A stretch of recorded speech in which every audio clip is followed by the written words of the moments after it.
Pemirsa pindah ke usaha ngelimbakang malih industri pariwisata Bali ring masan pandemi COVID-19 kantun Raja Kelaksanayang nenten wantah upaya mungkah pariwisata majeng wisatawan mancanegara nanging taler nadosang Bali pindah ke destinasi khusus.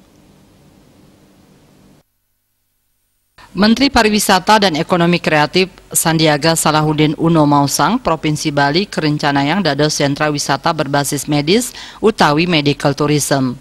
Manut Sandiaga Uno, selami puniki akeh masyarakat Indonesia sanelunga kedua negara sekadi Singapura, Kuala Lumpur, Bangkok, miwah Penang, antuk ngamulihang ayahan medis. Nanging pikayunan sekadi inucap kaut sahayang mangda kaawah. Ketah kebaos bangga buatan Indonesia, maartos taler bangga berwisata medis ring Indonesia, sani pinake pengabdin samian angge. Dani ngawawahin sektor pariwisata pinake silih tunggil pahan pemargi, raris ekonomi kreatif kebausang pinake pilar sajroning pegat saking pandemi COVID-19. Pungkuran paiketan dani taler pacang nyarengang Kementerian Kesehatan, miwah kementerian utawi lembaga tiosan, antuk ngicenin insentif saha mungkaslah pikarian ring wisata medis.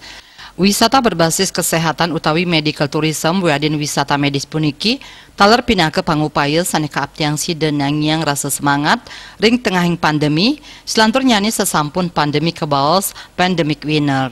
Bali Post nguningayang.